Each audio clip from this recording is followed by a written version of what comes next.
All right. Hello, Eric. How you doing? Very good. What's up, Danny? How are you? Oh, good. Thanks for being on the show. I appreciate it. Hey, likewise. I appreciate it, and I'm always eager to get on and talk with dynamic people in this space. So, thank you. Yeah, yeah. And we had a phone conversation at the end of last week. I think it was Friday evening, even. Lasted about an hour, I think. And I was really intrigued by what you're doing because you're doing, one of the you're focused on one of the most important pieces of this business, right? With the lead generation Yeah. and acquisitions of those leads into deals. And so let's talk a lot about that today because I really loved what you're doing. I think it's great. And yeah, we can start with who you are and how you got into the business so that everybody can find out more about your background. Yeah. No. Okay. So, I when people ask me, how long you been in real estate? This is like the first question, right? When you're networking or whatever else, and my answer is I've been in real estate my whole life. And what I mean by that is that I was born in a real estate family. My father is a real estate entrepreneur. Um, nothing, nothing super crazy outside of he's a 40-year real estate appraiser. So he's been sitting in the real estate appraising seat for 40 years and has owned his own little appraisal office and business and B appraisal service is what it's called. And so that, like growing up in an entrepreneurial family, like that's was our dinner table conversations. That was, that was our world. My Yeah. mom was fortunate to just focus on being the number one mom. And so, really it was the family business was the heartbeat, for us. And so just kind of real estate was always a topic around our house and everything. And as I was growing older and as I was approaching graduation of high school and all of my friends were off to college and going doing all of that, I just knew that wasn't the path for me, and I Yeah. was the outsider for sure. Not leaping into college, that was totally the norm. Had And you already been working with in your family business? Had you already? yeah, and that was kind of like the thing is that my dad always kind of brought work home to a certain extent. As a real estate entrepreneur, I mean, a lot of you listening, if you've been a real estate entrepreneur for a while, it's kind of like it's almost a lifestyle thing. Mhm. Like it kind of intertwined. So my whole life, I was going on appraisal appointments with my dad. Just the sidekick. I'm with dad today, doing this, or my dad's bringing home some of the accounting work, and my sister and I would tally up and see who could get the numbers right. It was Yeah. always ingrained or around us. I So was thinking you're lucky though, because my I had the same thing to some extent for a while. My dad did a lot of different things, but he was a contractor for real estate investors. okay. And so instead of tagging along for appraisals, I had to do all the demo and like the dirty work. I didn't like that at all. But Right. so Yeah, no, and just being exposed to it changes your vantage point into the industry or whatever else. And I just kind of started developing this kind of entrepreneurial mindset at a young age, just kind of like, hey, my dad does it and why can't I do it type of, I didn't really understand that that's what was being programmed in my head, but that's the way I saw the world. And so when I had that kind of personal resistance to the traditional path of college and everything else, it was a really easy answer for me because my parents they're no slouches. They were like, if you're not going to go to college, what are you doing? And it's yeah. got to be a good plan or, whatever else. They really held my feet to the fire. And my answer was real estate. My trade was real estate. And my parents they always really embraced and never looked down upon the idea of having a trade as opposed to a more traditional path, so that was a respected conversation in my house. And, and so when I picked the trade of real estate and it was really easy for me just to kind of get right involved with my dad. And I still have a really great relationship with my father. So it was kind of like working with my best friend a little bit, That's cool. And so I just jumped right in. And the other side story to my life at that point was that I was really trying to become a professional motorcycle racer believe it or Really? not. And Wow. so, I'm like 18, 19, 20 years old, and I have this wild ambition. So you get And completely opposite things, like real estate appraiser and motorcycle racer. right. And my dad's a motorcycle racer. And Really? so it was the lifestyle thing, so we would consistently take 3-day weekends. I didn't never grew up with long vacations. We never took week-long vacations necessarily, not never, but that wasn't part of our standard routine. What we did as a family was long 3-day weekends, or 4-day weekends, take Friday off and Monday off, or whatever else, so that we could accomplish racing and traveling around, because we would race all over the West Coast and do these things. And my dad was a competitor, and he loved doing it. So it was just kind of this fun lifestyle thing that I was involved in. And so I would appraise, my dad and we would appraise during the week, and then oftentimes be traveling racing during the weekends. And Oh, that's cool. it was a really fun thing, and I was really driven to be successful, because obviously the more financially successful you are, the better of a racer you can be. And so I was like really, I was really racing motivated, as opposed to real estate motivated. And but that appraising just kept me in the game, right? Kept me going and kept me progressing. So I got my appraisal license, and then in 2006-ish, right about that time, as we all remember, the world of real estate changed. Mm-hmm. And as a real estate appraiser, and my whole family being real estate appraising, like that was watching a train wreck happen, and the finger pointing of, oh, it's the appraisers for the refi value. You were in California, right? So that was Oh, like epicenter, right? oh, totally. And and that was a big deal, because ethics, back then, the pain of that moment has worn off. But I'll tell you, living through that moment, the pain was very real. A lot of ethics were being pulled and manipulated in relationships, and like the true sense of greed was there, and all of that. And I remember being 26 years old, and and kind of thinking, wow, this path that I chose is not as safe, or as I didn't know the level of uncertainty was significant.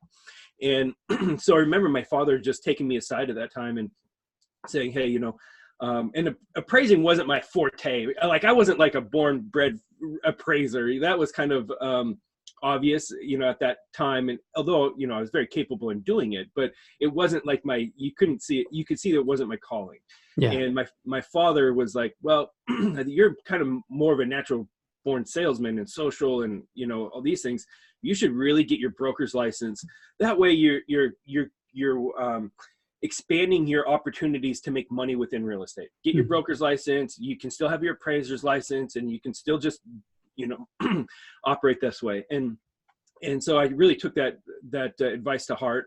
I got my broker's license, but the other advice that my dad, my family gave me was, and they kind of strong armed me into it at the time, because I wasn't mature enough to process all this stuff at that time, but to buy a house. Hey, Eric, it's time to buy a house. The interest rates are so low, and everything else in that time. And I could afford it. Not a great house, but I could afford a house. And I had, the financial track record to qualify and everything else. So my dad's like, this is the time you got to do it. And so I teamed up with my best friend, who is a finished carpenter. And together, him and we bought the ugliest house in the neighborhood, and it was the house that we could afford. It wasn't a big money-making strategy at that time. It was like, oh, well, we could afford that thing, and, let's do it. And we always knew, like, we could fix things up, and we always kind of had that mentality. So we bought the house, and we did a FHA 203K loan. So the rehab budget was bundled in, and so we lived in the house and worked on the house, and I always tell the story. It's a fond memory of just kind of coming home from work, him and I, drinking beer and fixing house, yeah, just that's cool. Just doing that as best friends and and everything else. And so we did that, and a year later, after we bought the house and we fixed it, and then we ended up selling it, we both made it was market timing and things were going our way, but we both made more money in that one transaction than we had in our traditional, work combined. It was like in a whole light bulb. yeah, the light bulbs of like, whoa, you can make a good grip of money fixing assets and then selling them, right? And How old were you at that point, roughly? 25, 26, Yeah, 20, that's good. That's awesome. yeah, but just turning, 26 years old, and having that realization. So that's when at that stage I was like, okay, wow. I mean, I remember the light bulb explosion in my head. Yeah. And and so at that point I was like, okay, what books about investing, like what's this investing thing? And like I just dove all in, kind of obsessively, like what is this angle of real estate? And as a real estate professional my whole life, this concept never occurred to me. Hmm. And so I just kind of got into the whole real estate investing world as far as going to the RIAs, and I read Rich Dad Poor Dad, which again, like, whoa, okay. There's quadrants. Oh, I see. Oh, There's quadrants. Yeah. right. And just kind of like, okay, really understanding, the path of like, okay, if this trajectory means this and this trajectory means that. Oh, all right. So that's when I was like, okay, well, I want to be an investor. I'm qualified. I got everything to do it, and I set myself on that path, and just from an educational and awareness stance. And so I started going to, my wife and I, we started going to the local RIA events, the real estate investor associations. And that's when I met Than Merrill. Than Merrill, who is the owner and founder of CT Homes and Fortune Builders. He was at the very beginning of his education building, path in 2006. And me being, impressionable and go-getting and young and all about it, just earned my big first check. I was like, I remember sitting in like the front row of his pitch, essentially at the RIA. I didn't know who Than Merrill was. I'm not a big football. I didn't know the name at all. I don't watch the TV show. I didn't know anything. But I did know, okay, the guy's young. He's just about my age. He's aggressive. He's talking fast. Like he's like, that's it. And so my wife and I, we purchased his 5-day wholesaling boot camp right there on the spot in 2006. And this was before they had really, really created anything out of Fortune Builders. And so being one of their first education clients, jumped right in, and I had, let's see, I think I went out to Connecticut to their original office and met everybody. And like, this is when Fortune Builders was like 5 people big, 6 people big. There was it's crazy. It was just really, it was CT Homes is all it was. And so meeting them and really getting along with them, again, I think it was just like age, mindset. We were all just kind of like, we just got together. And so I'm living in Seattle. I'm doing my real estate and doing things like this. I'm now, wholesaling. I'm starting to wholesale. I'm into the education of Fortune Builders. I got Than Merrill as a coach. Where like at the very beginning, the coaches were Than Merrill and Paul. Like, I had so I had them as a coach, and they were coaching me along the beginning steps. And I was throwing out bandit signs, man. I was going to, I was the full hustle of as real as it gets. And I didn't have the money. I wasn't totally financially loaded. I had to learn how to leverage hard money. I had to learn how to wholesaling works, and I had to do all that. So I was like really, started from nothing on that perspective. And I didn't have a tremendous like support from my family, just for what it is, like in the sense that I was deviating into off the beaten path of traditional. Are you a real estate agent? Are you an appraiser? Are you, like, this is how we do it's real funny estate. How that works. It's funny how there's that weird divide there. It is. There's too much risk, right? Is that what it is? Totally. It's the risk. And, risk was the big thing. And just being non-conventional and like, and then, kind of dealing with so you're an investor, you're going to rip people off, dealing with that, dealing with that stuff. And that's all fear-based, Yeah, totally. It really was. And not really understanding the full picture of anything. And so I remember dealing with those emotions and just kind of arm wrestling that within the family dynamic and everything else. And I started having some, getting transactions done. And then all of a sudden Erik was carving my own path. outside of the family route and outside of this, I was on my own deal. And I bet there was a lot of excitement from that though, right? I mean, it was just like, it's you going down your path and not being guided anymore. Like you matured enough and you're like, okay, this is my life and I'm going to take the reins now. It was a total coming to life moment. Yeah, absolutely. That's cool. I love that. Yeah, no, it was a total renegade and a total thing. I had green in my eyes and I had all these things, but I was tremendously driven, like I was so inspired. That's one thing, like when I look back on it, it's like, man, that fire was lit. And so we kept going and really approaching the business with passion and desire. And with that just kind of led me down to being a role, or not a role model, but an example for the fortune builders as a success story, because I was having transactions, I was having success. And so they would invite me to the stage and testimonial or case studies and things like this. Yeah. And they kept, promoting me around and showing me off to this, that, and the other thing. And I was digging it, like let's be real, like that ego feed was real. And I was, yeah, great. I'll show it off. Sure. And, that's just kind of how the path went. And then I got into coaching. They pulled me into coaching. So then I was one of their first phone coaches. And this was all donated time. Like I was like totally just taking coaching calls as a volunteer, essentially. Wow. Which is kind of weird.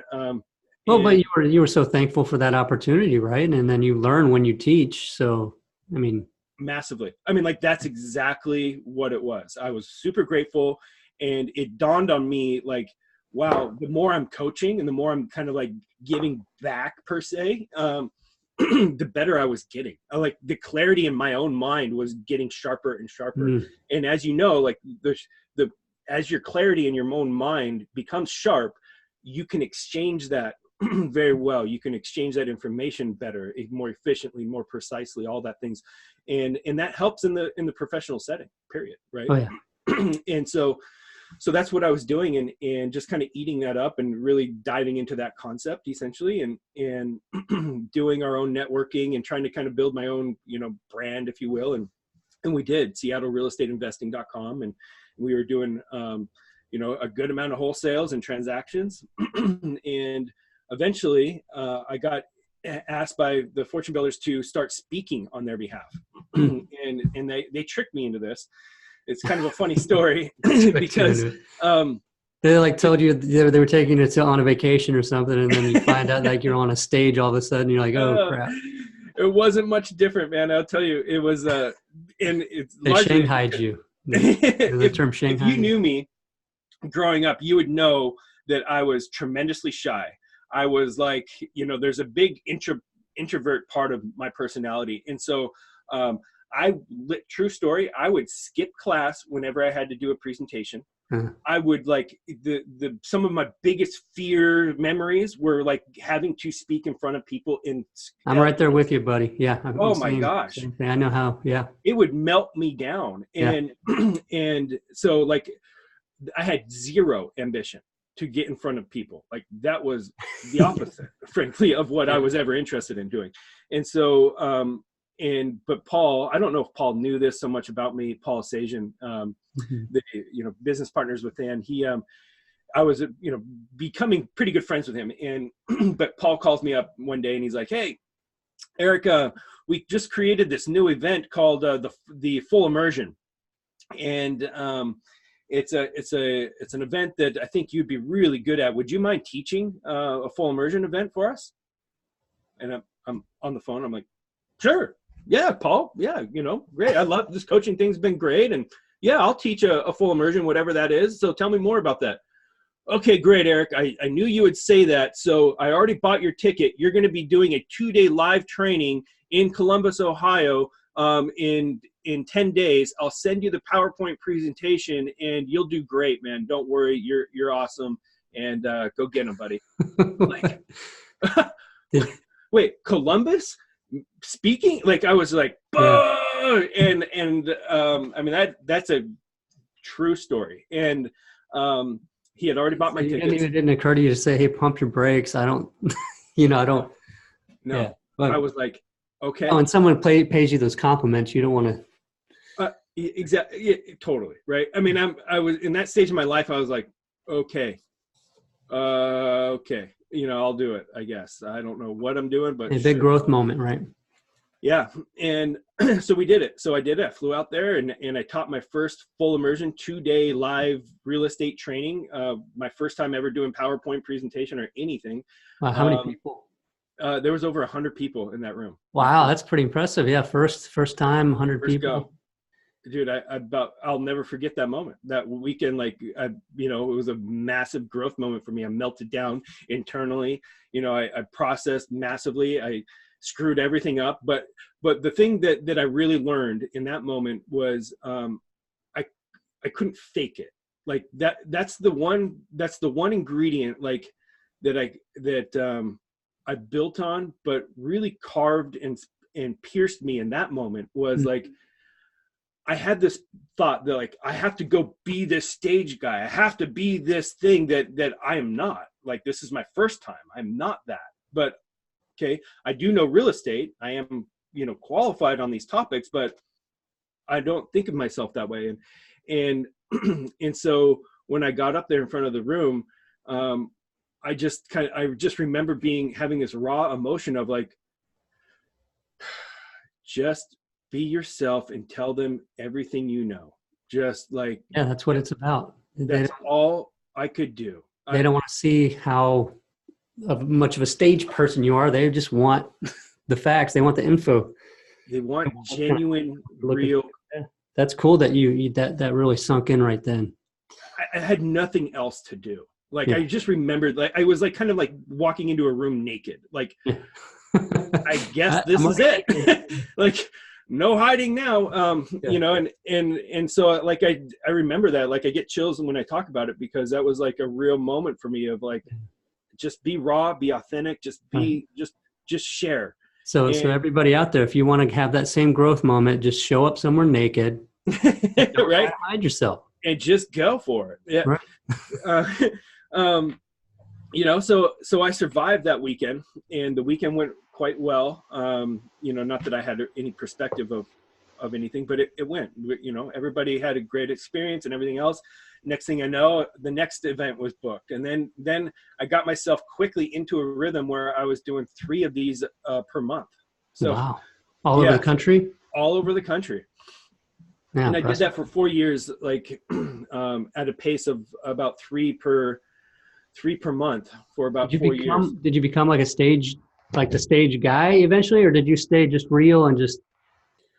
I definitely carved. I hit my stride, I would say. I went through a lot of training, so I had a lot of personal development and Blair Singer training and Andy Tanner training, and a lot of these kind of guru type of sales speaker trainers. I invested heavily into that, and because frankly, I kept getting told that I was good at it, even though in my own head I was like, I did not see myself that way.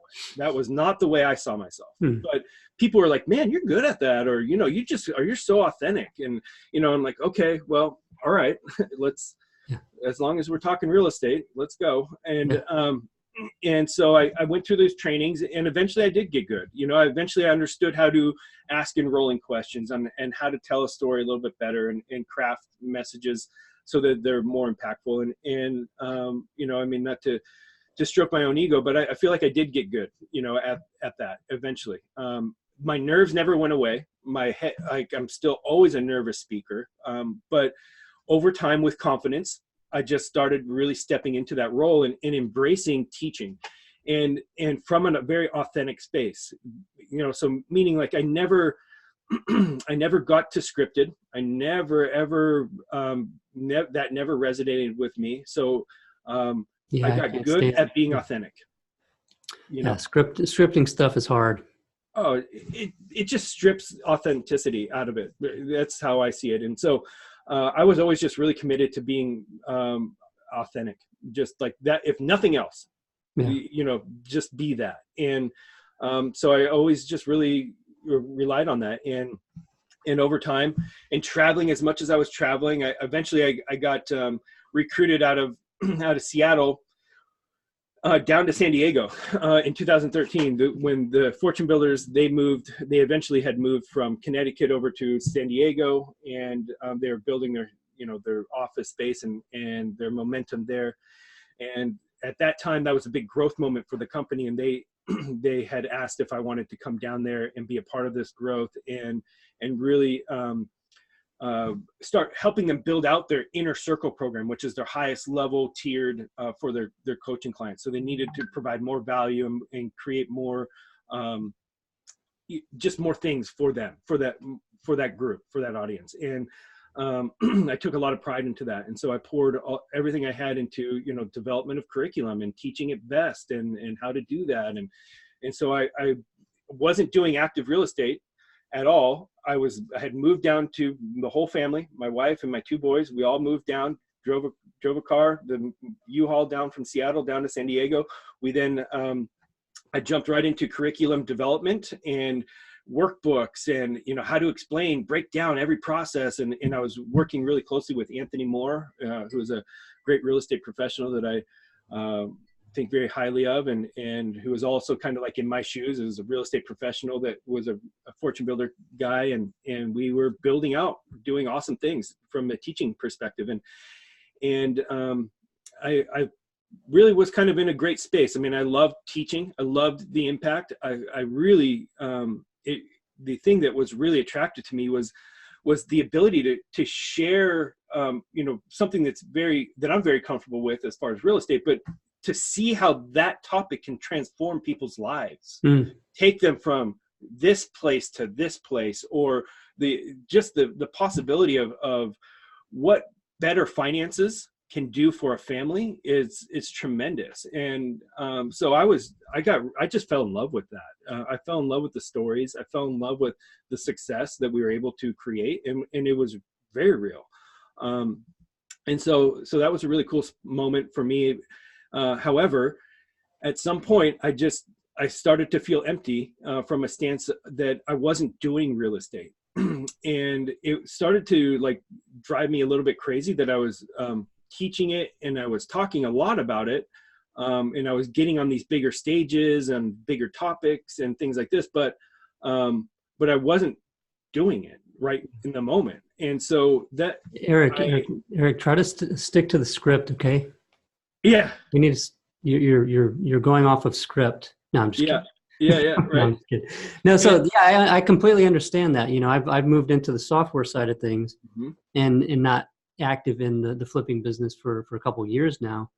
And it's weird because your whole identity gets tied up in being that person. Yep. And then all of a sudden, you're not doing it, but you still have this idea that that's your identity. Yeah, man, I get that. So how did you? It was almost like imposter syndrome started to creep into my head, even though on all practical purposes, imposter syndrome does not apply to me,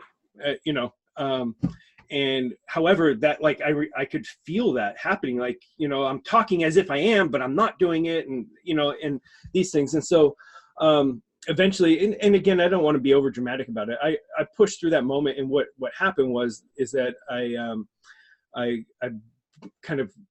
beat down the door of CT Homes, which is their real estate investment company in San Diego, run by JD Asajan. I just sat down with Paul, JD's brother, and I said, Paul, was he upset about the door? A little bit. But he said, hey man, I said, hey, I would love to be a part of Seeking Homes. I need to get off the road. I can't be traveling around the country anymore. For my family, it's blah, blah, blah. So I need to be here, and I'd like to be here doing real estate transactions. I think that would help me be a better inner circle guy. And so we all agreed. And so they started immediately. And my job at CT Homes was to develop their direct to seller and marketing and acquisitions. So they were heavily on the MLS acquisitions at that stage. They had a really good MLS process and system that I was kind of in awe over, with the amount of transactions that they were actually doing over the MLS that was too competitive and saturated and blah, blah, blah, blah, blah. Yeah. But they were doing it. They were doing over 60 transactions a year right off the MLS. And I remember being like, whoa, that's pretty crazy. But what about the direct to seller stuff? What about that? And it was non-existent. And so that's where I had a lot of experience. And so I said, man, let me develop that for CT Homes. We'll get the direct to seller leads coming in, and I'll carry all the acquisitions, no problem. And we'll build that space out. And so that's exactly what I did. Nine to five, Monday through Friday, essentially. I was doing marketing and developing marketing systems and deploying marketing, and then everything that goes along with developing that chain of events. So the phone system, the how we analyze it, the scripting, and everything that goes along with it. That's what I needed to bring to the table, polish up, reinvent, whatever else. And CRMs, how to lead management, all of that stuff was kind of landed on my shoulders. And so I just jumped in, and I love it. I love doing that. And one of my favorite things to do within the space of real estate, and actually my favorite thing to do, it's seller appointments. I love going to seller appointments, directly interacting at their house, seller appointments. It's my forte. It's kind of me in my element. It's just, that's what comes natural and easy for me. Did you do any sales training, or do you just have your own way of doing it?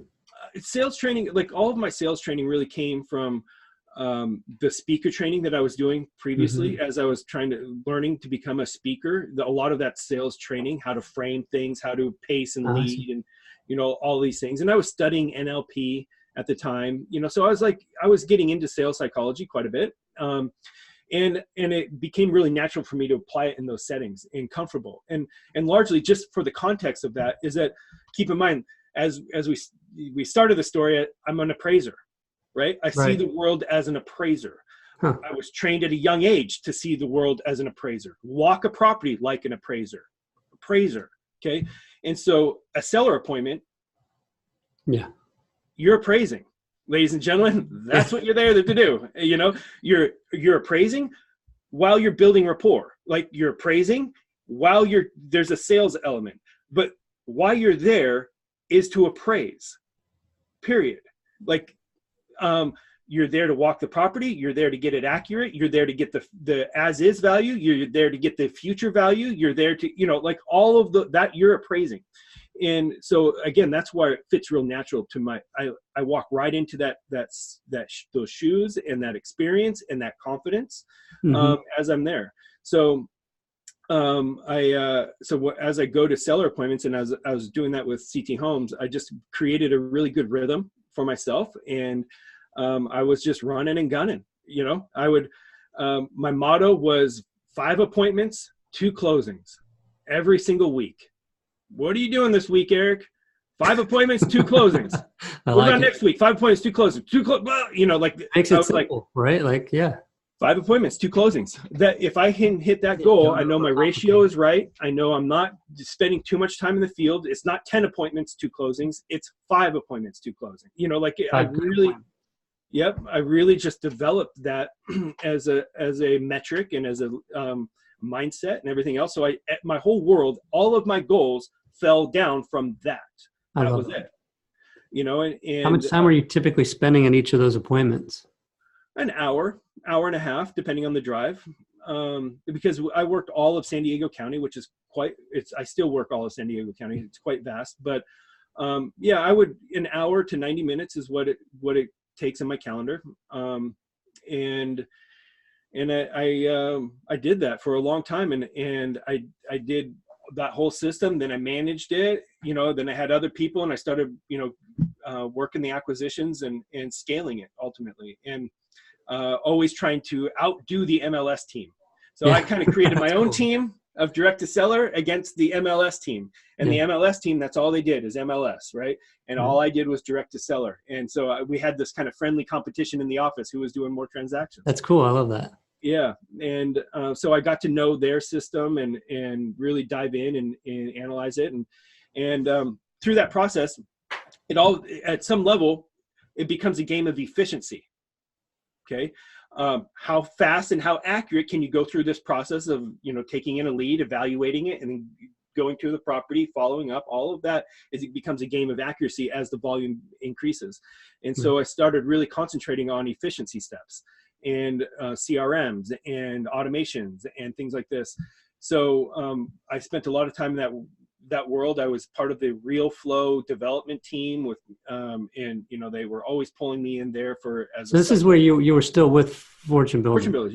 Yeah, I'm at CT Homes, and I'm still so at this time in my life, I'm full time at CT Homes, and as a real estate professional with no boundaries of time. Wow, right? I didn't know that. Yeah. Yeah. So I'm no boundaries of time. I'm at CT Homes. I'm doing all this. I'm part of, you know, I'm interacting with Real Flow, part of their development because they were invested into Real Flow and everything else. But I'm also teaching once a month on the weekends in San Diego. So I created my own San Diego event. It's called the Office Systems Academy. And at the Office Systems Academy, it was a 3-day event that I did once a month for their inner circle group.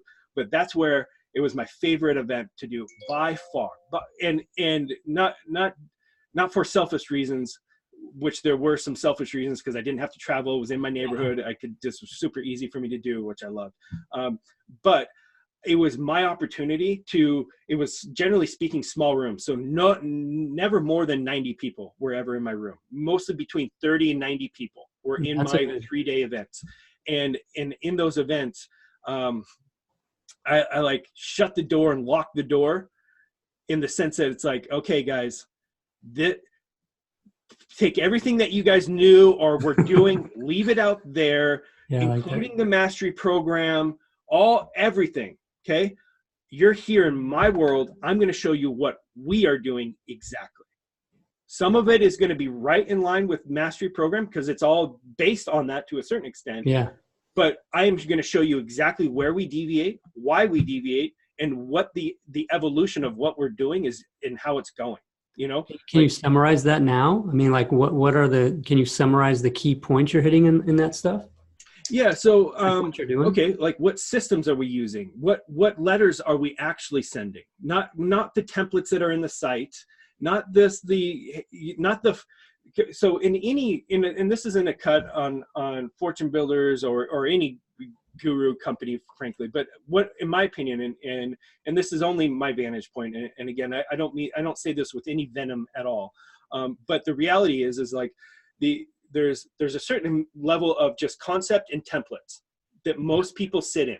Okay, when you're coached, when you're taught, no creativity there. Yep, you sit right here in this duplicatable templates. Oh, this is what we did in the past, and here's the templates, and it's old packaged, and who knows the true performance of that really.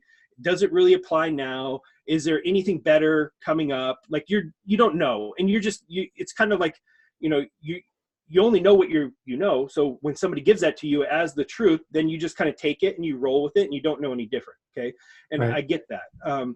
Having walked that walk, I understand that. There's okay, so what are you guys really doing to get your results? Like, like what is it exactly that you're doing? What scripts are you using? What system are you implementing? Where are your challenges and where are your efficiencies? And so I just broke it down as real as it could be. And I did it kind of in this tongue-in-cheek way of like, hey, don't ask Fortune Builders for this document. Okay. This is only for here, whatever else. And so I did my whole event that way.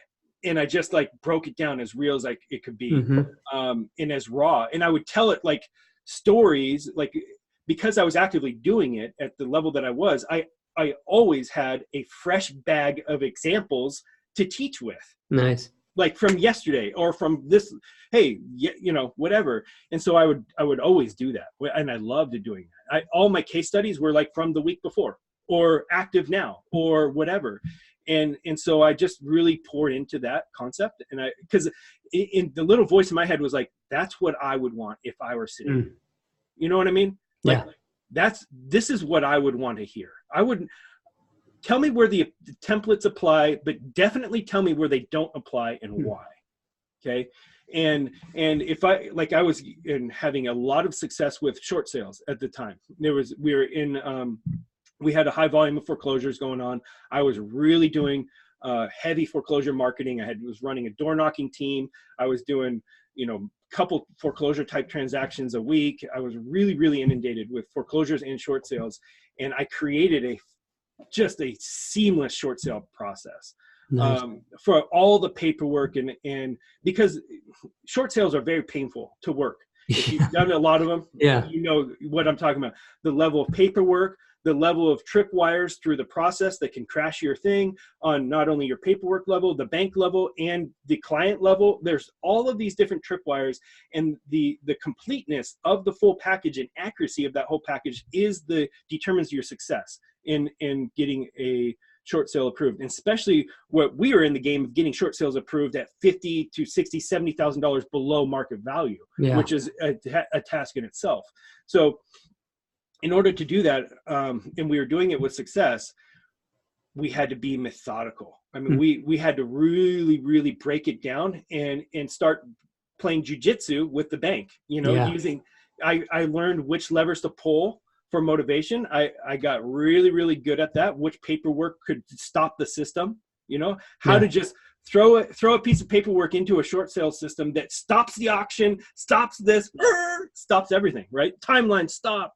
I figured out all those levers, and I was actively pulling them and manipulating the system for my client's benefit. We were doing it. So what are you doing now? Like what is the gist of the teaching now? Yeah. I mean, because you're going out on your own a little bit here, right? Too, right? Like you're handling new clients, and then what are you doing? What are you doing right now? That's what I want to know. I appreciate it. So all of this experience and everything that I just kind of outlined right here, that leads us to this moment right here. And so I kind of hit a spot where for a little while I got pulled out of CT Homes. I got offered a great opportunity to build another acquisition team here in San Diego. So I left the Fortune Builder world and CT Homes altogether and went over to another competitor who made me a really good offer to build out the direct-to-seller acquisition. I had a really good reputation in my marketplace here in San Diego for what I was doing, specifically in this space of direct-to-seller. Yeah. And so I made the leap, and that was kind of like leaving my family to a certain extent. I had put 7 years I put into CT Homes and Fortune Builders and teaching and everything. And so that was kind of a big chapter in my life. I left there and built an acquisition team. And as I was building that acquisition team in San Diego again, and going through all of this process again, I knew like, okay, at that moment, I needed to not just be able to teach my system or my process, but I needed to like make it ironclad and really own it. Like, this is my system. And so I spent a year building my system here in San Diego. And what that is I just was in great detail, all of my marketing steps, all of my process of how I'm interacting with direct-to-seller clients, how am I from the marketing steps to the scripting steps to everything else. I personally, on my own weekend time, would just break it down, because I knew like I was doing something that was getting different results than most people. And I needed to like kind of package this up to teach it and go with it. So I took that moment, and what I decided was that I was going to make this acquisition process paperless and run it all on my iPad. Cool. The tablet had been out for a long time, but this was right in the moment when the Apple Pencil finally came out. Okay. Right at that moment. And to me, when the Apple Pencil came out, that allowed the signing of contracts on the iPad to exist. And when that, like, all of a sudden I started putting the pieces of everything together, and I broke down my whole process, and I was able to create it on a paperless system on my iPad that is the most flexible and dynamic seller appointment tool that I could ever imagine. It is my scanner, it's my camera, it's my paperwork, it's my analysis, it's my deal analyzer, it's everything is on my iPad. And including now, I have my process is my whole credibility packet, my analyzer, my repair sheet, my every single thing. Oh, that's cool. Testimonials, comps, all of my comps that I go out to a property and I sit down with my client to go through a transparent, completely open book analysis of their property to identify which of the selling options is going to be best for them. Is my cash offer going to be best for you? Is fixing your house up and then selling it going to be better for you, or listing it as is right now? Which one of those scenarios is going to be best for you? Generally speaking, 95% of sellers are considering one of those three things. Okay. Yeah. Yes, there's other options to sell your house, but generally, are you going to list it? Are you going to fix it before you list it? Or are you just going to walk away, sell it for as is, cash, or for sale by owner? That's the world. And that's kind of like the simple or layman's term that sellers will resonate with. Okay. Mm-hmm. Yes. Again, there's infinite ways to sell a house, but when it comes down to it, those are the three avenues that people really will understand and frankly apply. So my whole analysis breaks that down. I have a client net sheet that, based on the numbers that I'm putting into my deal analyzer, it says, this is what my cash is, this is what I can offer, or this is what you would net in this scenario, and this is what you would net in this scenario. So as I do the full analysis with my clients, with them, and I circle the comps, oh yeah, this one's a good indicator of value, okay, yep. It becomes very apparent what's the best option for them. Yeah. And if they do accept my cash offer, they know exactly how much hypothetical money they're leaving on the table, if any. They know why they chose that route over a different route. It's all above board, and it's very supportive. And my clients love this. And so I convert listings just like I convert cash offers. Wow. I convert, awesome. I convert them all with every which way, which is great with me because it's about my clients. It's not about my agenda. And it's me doing a good analysis for them and demonstrating that so that they are very aware. The compliment that I get from my seller appointments and that I love is like, man, nobody's broken it down this way for me. Or man, I didn't realize that my net value here could almost be the same net value of down here. So an example is like a lot of people do that napkin math of, hey, I can list my house for $250, but you're offering me $200. That's $50,000 difference. Not really. Okay.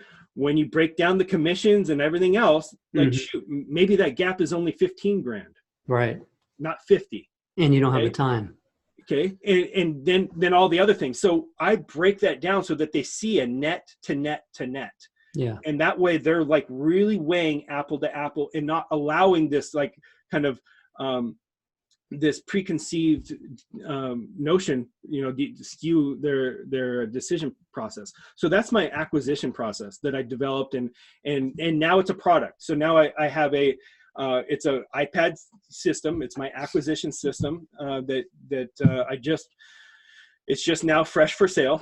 And what it is, it's just a one-time purchase. You get all of my templates of my deal analyzer, and you get my credibility templates. What if we did, I mean, we hadn't said this or mentioned this at all, but I mean, what if we did like a quick webinar or something like that? I'm sure people out there listening would love to see all of this, because talking about it's one thing, but to actually see it. Oh, yeah. I mean, would you be open to doing that? Of course. All right. So yeah, we can set that up, and then I'll send out something. If you're not subscribed to Flipping Junkie, just go to flippingjunkie.com. Make sure you're subscribed. You'll see these emails. Let's do that. Let's set up a webinar so you can show this stuff off. Yeah. No, gladly.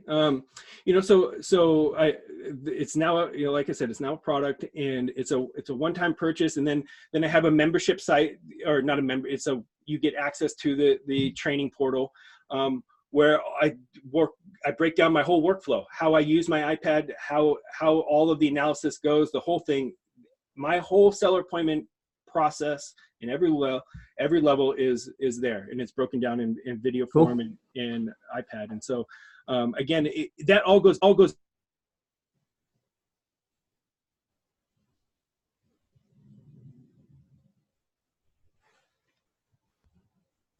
Did I lose you? Yeah, there you are. Okay. Lost you there for a second. Okay. So at the end of the day, it comes back. Video though. I don't know if there's something with the video.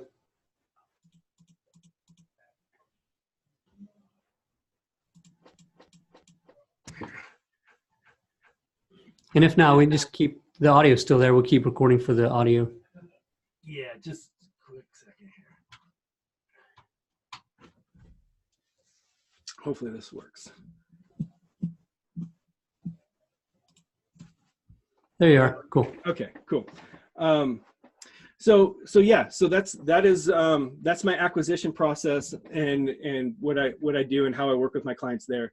But that evolved into that's one segment of how I work with clients, and really the other portion that I work with clients on right now as my own company, Real Estate Funnel Systems is my company's name, and we work with clients all over the country to implement the exact same systems I use to create my leads. So everything from the direct mail letters that I use, to the ringless voicemail, to the text message campaigns that I do, the landing pages that I use, all of the Facebook ads, everything that I do collectively, the list management, that's a big thing, knowing your audience and how to pull good lists and everything, all of those layers. It's very complex, as you know, and it's very there's just a lot of important details into those steps, and so that's my world. That's what I know really, really well, and what I've done so many laps into. That's what I help my clients implement in a very lean way, so that which technology they use, why they're using it, how it's integrated, all the way through to make a smooth process. Once you have a smooth process and how you manage everything, then you can start pulling, more marketing dollars to scale the lead volume into that system, right? And so I'm very critical of all that, because as you start driving this business world, in especially with direct to seller leads and that marketing dollars and everything else, you have to know your metrics. You have to know what you're doing and where the results are coming, what's working, what's not, where the ROI is coming from, and everything else. And especially as you start scaling into having a sales team, these metrics really become performance, indicators and everything. So that's what I help my clients do. I get my clients all set up with a very smooth system, a marketing and lead management system. And then I deploy their marketing dollars to generate leads into their business. And then, so that's essentially done for you. I do all of that for my clients. Then my consulting with my clients, it goes into how they're scaling and really using those leads, or converting those leads. So and here's the disconnect that I see in the marketplace oftentimes, which is a lot of CRM people that build CRMs aren't necessarily real estate professionals. That's a hard thing to do. They if you don't know the walk of the real estate professional, it's hard to build software for them. Same with a marketing message. If you're not really a real estate professional, how would you really know how to craft a good marketing message? And so I see that there's a disconnect between kind of the experts and the doers. And so I really wanted to kind of jump into this space and say, hey, I've got a long track record of doing this at a high level, driving leads, but more importantly, how to then take those leads from leads to transactions, to contracts, to how do you break that process down? And because those are the most profitable deals, as we know, and if you get a good handle on working with direct to seller clients, that is kind of, I see it as the lifeline to your business. That's the longevity of your business. If you can control the leads and work with really good transactions this way, that's a really, really good business model, and you're helping people. You're contributing to the real estate space. I work with agents. I'm not like anti-agent guy. I work with agents as well. But I'm very, very committed to the process that I've developed, as far as it's about the client's needs, and me being a real estate professional, facilitating the right transaction for the right reasons with this client. No strong arming, no bait and switch, no this, then that, nothing like this. It's true analysis, true professionalism. And so often do I hear, man, you just don't see this in this space, man. I don't really see anybody doing an open book analysis. I get it. I know. I mean, I understand that. Well, I think that's cool, because it's the acquisitions piece doesn't matter without the marketing piece. And then the marketing piece depends upon a good acquisitions piece, because you can be saying, I'm not getting any good leads because I'm not getting deals. But, there's a way to turn those leads into deals that could be lacking, and they might not even be aware of it. 100%. You just nailed it. I mean, like, and I hear that all the time. It's the same excuse as my market's more competitive, or I live in a really competitive market. Mm-hmm. We all do. Okay. It's competitive out here. You got to be good. You know, Yeah. like I'm a hard ass this way. Like, in the sense that I'm a competitor, you know, I'm an athlete. I see the world through the lens of competing. And, you know, I don't know if that goes back to my motorcycle racing days or whatever, but competition is good. Like, Well, don't let that be an excuse not to try. Right? I mean, competition makes you better. Competition is what, for me, is what fuels me to get better. It's when I'm getting beat, there's evidence as to why I'm getting beat. I go find those and I get better because of it. Like, I just truly believe that. So my acquisition process was a development of me getting better and winning in the field, because it is competitive, because I would go to a seller appointment and there would be 3 other cash buyers there or whatever. I had to get better. yeah. And what I knew, that to me, what I wanted to get better at was, I needed to not leave the point of sale. I needed to, if I'm in front of a client, I need to have all the tools, the paperwork, the credibility, the comps, whatever it takes to satisfy their needs, questions, or to build their confidence to sign a contract. And so oftentimes, if you're not well prepared and you just go there for your vantage point, only self-serving, you'll walk in there, you'll evaluate the house, you might make a low offer, maybe you didn't connect with the homeowner, and then you leave without a contract. And now you're trying to follow up and trying to strong arm or fear base or whatever else. As opposed to me, I go in there and because of my iPad system and everything else, I can move with the conversation and I can capitalize on the best scenario there, right? Yeah. Yeah, I love that. And really just never, I have a motto of, like, don't leave the point of sale. Yeah. Unless you absolutely have to. Like, that's the decision-making time is now. Be ready for it. That's it. Create the space for it. Yeah, and when you do that well, you do it with don't give confidence. them that chance to say, hey, I got to think about this or that. And you put it out there so they don't need to now. Well, yeah, exactly. You need to think about it. Wonderful. I'm here to think about it with you. Perfect. You know, like, great. We have all the tools right now to think about it. You're out for people to not make a decision. Yeah. Yeah. Yeah. So that's kind of my philosophy. So I like that. Now, you had talked about the CRM thing with, like, you know, people not being in the industry and creating the CRMs and stuff like that. And when we talked on the phone, you had said you had used a lot of different CRMs in the past, right? Yeah. Critical. The CRM aspect is so critical. The more volume you do, the more critical it is. And as we know, follow-up is everything. And so the biggest thing for me with a CRM is just having a clear picture of who you need to talk to when.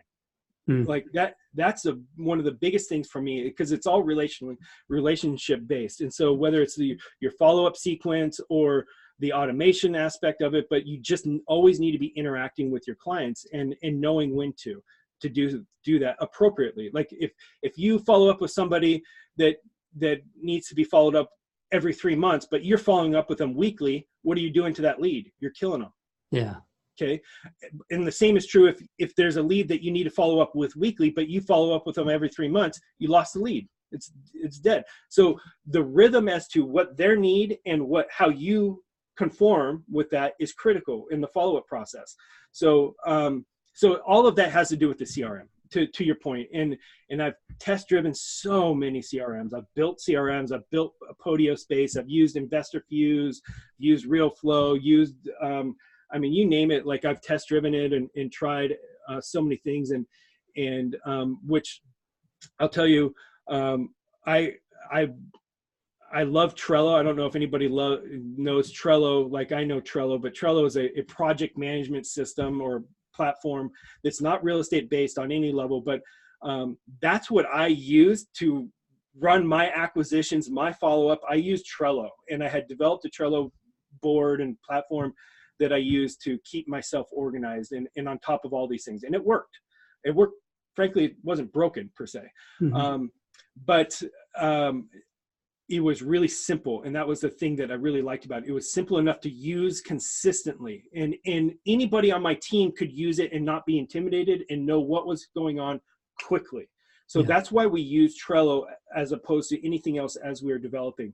And so I've always kind of had this love for Trello because of the results that we were consistently able to create. And that kind of takes the story to ultimately how I met you, Danny, which recently, as I've been on this quest of the CRMs and making my acquisition process smoother and better, Flip Pilot came to my attention, and through kind of like a random way.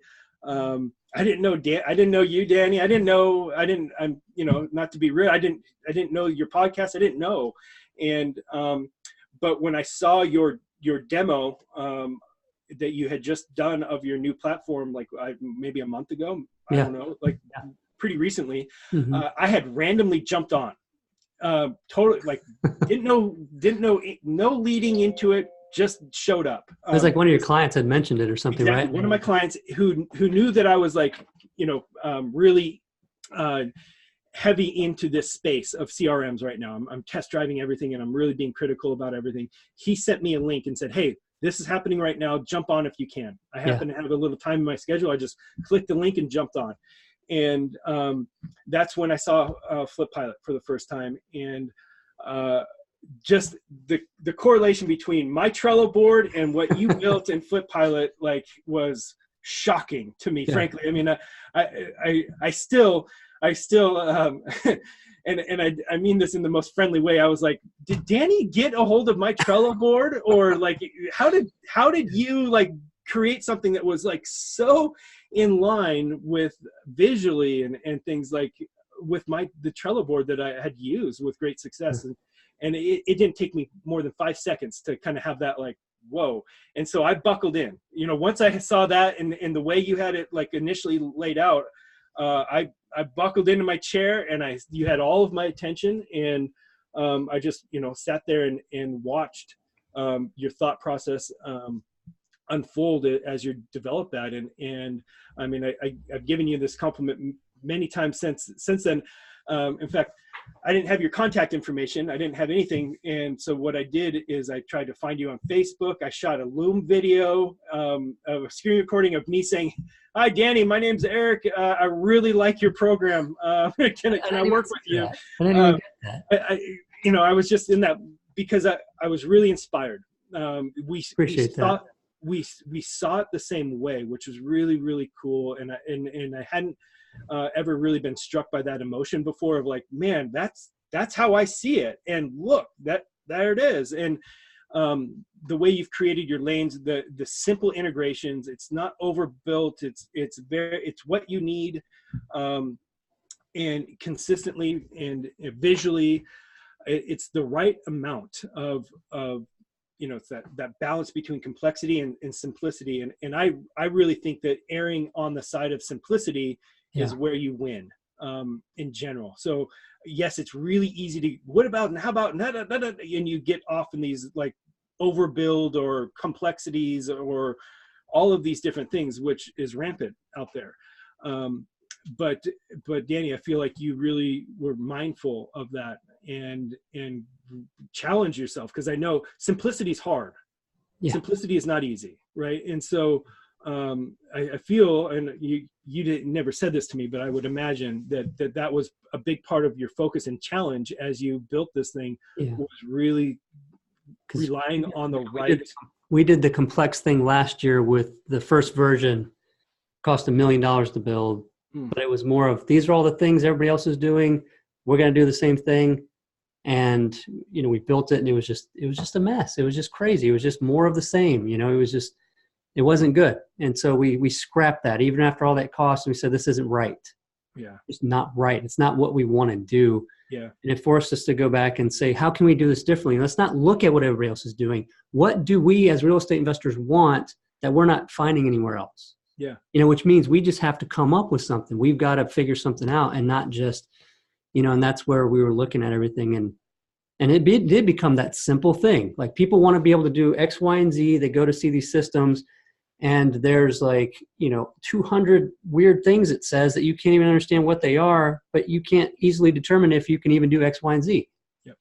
And so we just built it to do X, Y, and Z really, really well, and in a great way, to where it's intuitive. Your team can get in there and not spend months trying to get everybody up to speed on the new system. So yeah, I appreciate those compliments. And well, I mean, the most important compliment to me, and I'll never be shy about sharing this, is that having gone through trying this CRM, then then the pain of going from this CRM to the next CRM to try this one, and then this, all you're losing business progress every time you make those changes. It sucks up your time, energy, confusion, all of those things. And I had done that several different times recently.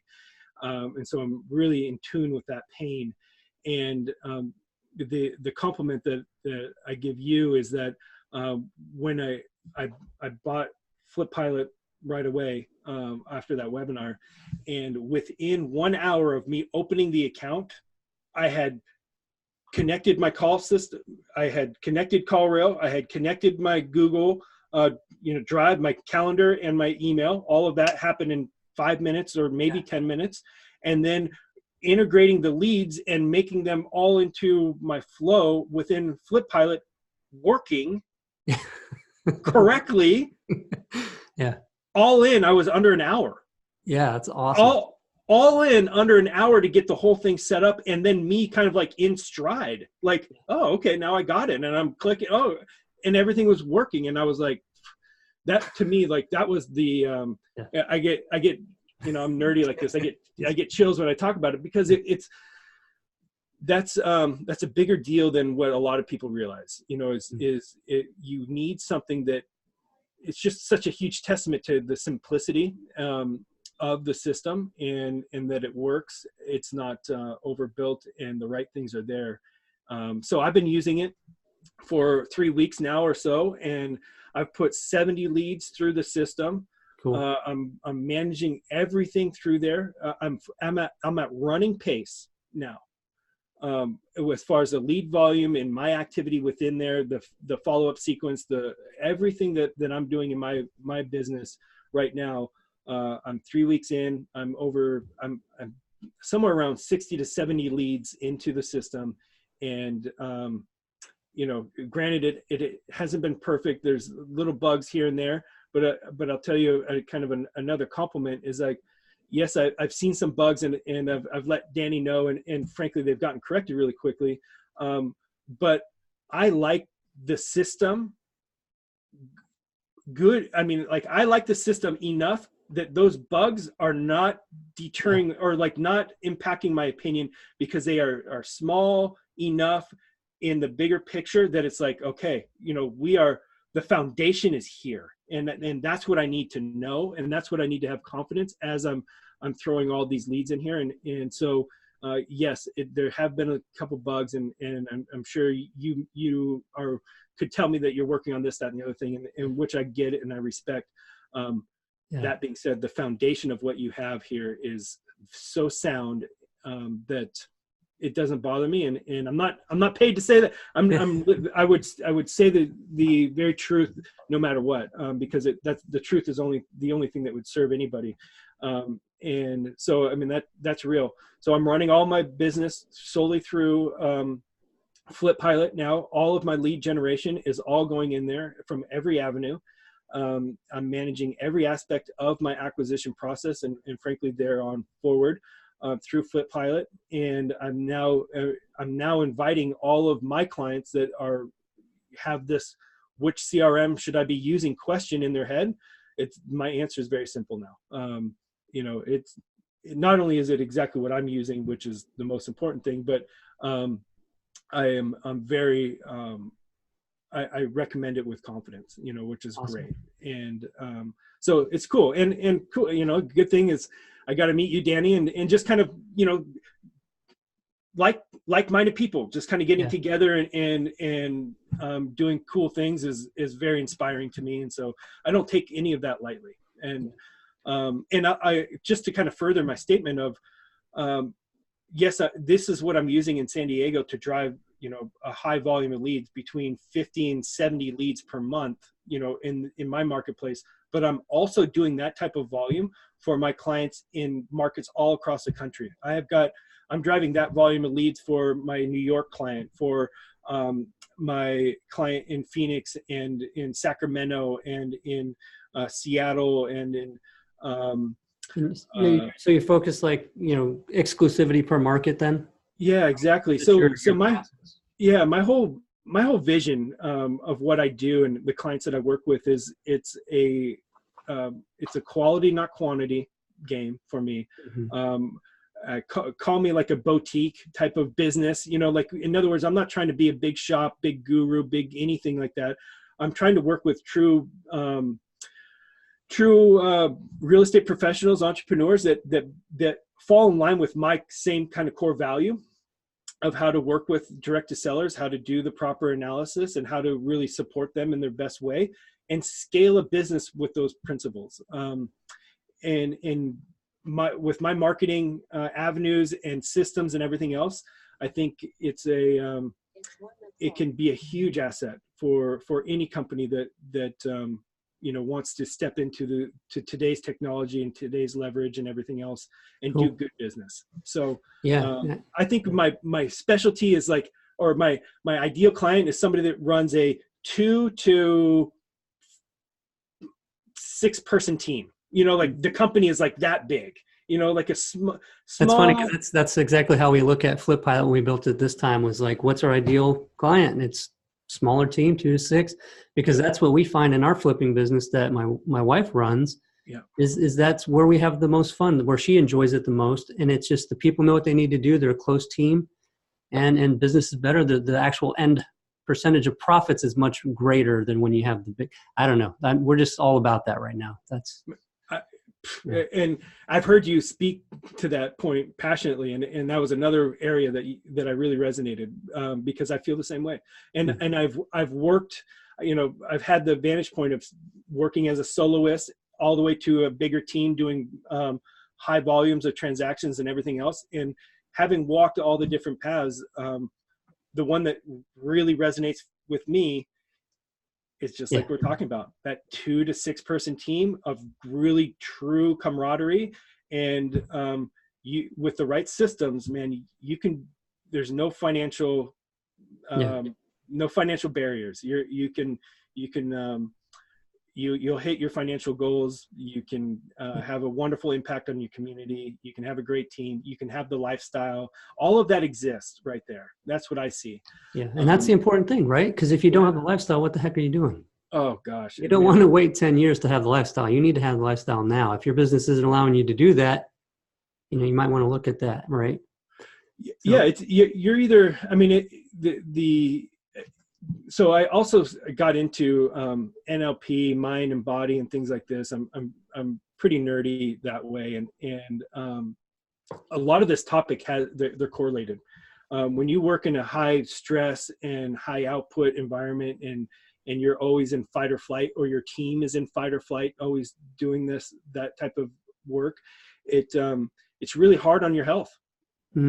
It is. And the trickle effect is significant. Your relationships, generally, you go interview people that live that lifestyle, ask them about their core relationships. Generally speaking, they'll say they suffer. Generally speaking, there's an underbelly to that high performance game that people, that whole just push harder, work harder. Who's bigger? Who's better? Who's this? Who's that? Yeah, that's the dangerous grind. It's like the hustle, the grind is not. Anyway, I don't know. Yeah, I've been through that. I don't want to do it again. It wasn't fun. Yeah. And frankly, I mean, I've been fortunate enough to go around the country and see high performing teams, and I see high performing teams in this little niche segment that we're talking about. There's no wrong there. So I think it's very achievable, especially with the right systems, Cool. And not to pull it full circle here, but you do the right systems, it's all very possible. Well, and that's why I'm looking forward to this, the webinar. We'll put this together if by the time this podcast is aired, which is going to be very soon, probably within 2 weeks of this being aired, we'll have that webinar happen, if that works for you. And maybe right after Thanksgiving or something. And I'd love to. Yeah. Cool. So we'll do that, and I'm sure everybody listening will be enjoy that to actually see Yeah. some of the stuff that you're talking about here and see how that's working and put together. And that's, you know, truly grateful to you for being willing to share that kind of stuff with people, because a lot of people are, you know, No. keep it here. They don't want to, you know, spill the beans or share the secrets. And, you know, so it's cool that you're willing to do that. Yeah. You know, like I had to put you on the spot though during the podcast, but yeah. I'll tell you though, like I had to get over the whole competition thing early on. Like being like I was coaching and doing in San Diego, like I really had to, like I wrestled with do I help my competition? Do I not? Or did it? And yeah, like that I've worry been down that road. I'll tell you though, I get the most fulfillment personally from a self-serving angle. Like when I'm helping people, I feel great about it. And if I'm helping people do good business, come back I don't care if I'm competing against them or not, because at the end of the day, my core belief in competition is that I'm only competing against myself. Am I operating at the best version of myself? And if I am, then great. If I'm not, then I got to get better. And if I stay within those principles, I think that the path and you know, my trajectory is going to be just fine. I love that. You know, that's perfect. Yeah, because you're focused on yourself and what you're doing. When your focus is external on something else and worrying about that competition, what are you doing with all your energy and your focus? You're doing nothing with it except for just letting it, you know, pissing it away instead of, you know, focused on what you're doing. I love that. Stay in your lane, right? Stay in your lane, do it well, and be prideful of it, you know. And like that's the other kind of thing. It's like, man, you know, when you're in your own lane and you're really clear on your own lane, like then just being very prideful of how you approach your lane and bringing that to the table. Well, I'm glad that you found me, and you know, we're calling my staff and they left the sticky. I still have it here. I'll cover up the phone number, but you know, I still got the sticky sitting on my desk, and it had been sitting here for a little bit. And you know, and usually they'll do that. They'll leave the sticky on my desk, but they wanted to make it a point to tell me, "Hey, have you called that Erik guy?" Hey, well, what's special about him? Why? And you know, they're like, well, he just, you know, I don't know. He seemed like he was really, you know, pumped about everything that we're doing, and you know, they just said, you got to call him. So, like the whole team got behind you on that one, so that's really cool. I appreciate you reaching out, and I don't know what you did with them. I don't know if you bought them donuts and had them sent here or something, but you know, the team. I'll tell you exactly what I did, and this is a universal truth. I was very genuine and very forthcoming about my compliment of what I felt about their system. I led the conversation with like, hey, before we get started, I got to tell you guys that I love what you're doing. What you guys are working on is really cool, and I appreciate it. The reason why I'm calling is X, Y, and Z. That's it. That's way better than donuts. Really is. I'm sure they probably felt that. I mean, it was genuine, and I know, hey, you know, as a hard worker, every now and again, when you just hear somebody say, "Man, I like the work that you're doing right now is awesome, and I appreciate it. It's making a difference for me." Goes a long ways. And so I'm always very connected to that. And so whenever there's an opportunity to really genuinely display that, I try to step into that because look, the outcome is, you never know, but the outcome can be profound. Yeah, for sure. I mean, I want to work with you. Like, that's why we're going to do the webinar. You know, I don't think I've ever done that where I talk with somebody and then decided on trying to do a webinar with them right away. This is the first time. So yeah, tons of gold in this episode. If anybody out there is listening right now, you know, I urge you to go back through, because I think you'll pick up different things that Erik has said during this, just like at the end here. That is so much gold, and that'll carry you through no matter what you're doing in life and all your different relationships and all that kind of stuff. Huge stuff. Yeah, I love it. Yeah, it's true. Thanks, Erik.